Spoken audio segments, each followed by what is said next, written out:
আলাইকুম। ওই দিন বাংলাদেশ একটা রিলসের মধ্যে দেখছি যে বাইরে একটা হোটেলে, নর্মাল হোটেলের মধ্যে বড় তাওয়া, লোহার তাওয়ার মধ্যে মাছ বোনা করে দিতেছে। বোনা বলতে তাওয়ার মধ্যে তেলের মধ্যে ছোট ছোট মাছ, ছোট বড় যে কোনো মাছ, চিংড়ি মাছ গরম তেলের মধ্যে মাছটা দিয়ে দেয়। হালকা একটু ভাজার পরে হলুদ মরিচ মাখানো পেঁয়াজ বেশি করে দিয়ে দেয় মাছের সাথে। পেঁয়াজ আর মাছ একসাথে ভাজে, ভাজতে ভাজতে ভাজতে একটা বোনা বোনা হয়, এইটাই শেষ। পানি দিয়া ওইরকম ঝোলওয়ালা মাছ বোনা দেখে মনে হচ্ছে যে অনেক মজা হবে। এইভাবে এসব আম্মা করে, আমার আন্টিরা যেভাবে করে ফ্রাই ফ্রাই একটা করে মাখা মাখা বোনা, ওইটা একটা করে আর একটা করে ঝোল দিয়ে। ওইটা তো মহিলাদের হাতের একটা টেস্ট আছে অন্যরকম, কিন্তু হোটেলে যেটা দেখছি একদম ইজি লাগছে, মনে হচ্ছে মজা হবে। শপে গেছি গুড়া মাছের জন্য, বাতাসি মাছ আছে কিনা, গুড়া মাছটা দিয়ে খাওয়ার ইচ্ছা করছিল, পরে গিয়ে পাই নাই। তারপরে বাসায় ফিরে আসছি, বাসায় ফিরে এসে দেখলাম যে ফ্রিজের মধ্যে তেলাপিয়া আছে, তেলাপিয়ার ফিলেট আছে, তেলাপিয়ার ফিলেট কুচি কুচি করে তারপরে যে স্টাইলে হোটেলে লোকটা করছে ওই স্টাইলে করে দেখি কিরকম লাগে। পেঁয়াজ একটু বেশি করে দিব, পেঁয়াজটা মিষ্টি মিষ্টি লাগে, মজা লাগে।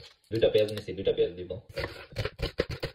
তো তেলাপিয়া মাছটা, ফিলেটটা, তেলাপিয়ার ফিলেটের একটা সাইড মাছের অনেক বড় মাছ যেভাবে পাওয়া যায় ফ্রোজেন, এটা খেতে ইজি, মজা, ইজি টু কুক।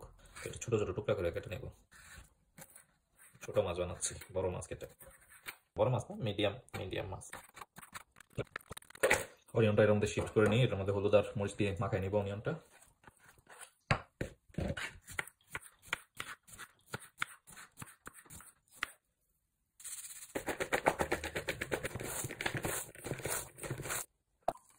ভালো কথা মনে পড়ছে, আমি দেশ থেকে কিছু ফ্রোজেন চিংড়ি আনছিলাম, ছোট ছোট চিংড়ি, এগুলো দিয়ে দিই। গত বছর আনছিলাম, কিছু করে খাইছি, অল্প একটু রয়ে গেছে ছোট চিংড়ি, এটা দিয়ে দিব সাথে। দেখি মাছটা দিয়ে দিতেছি এখন।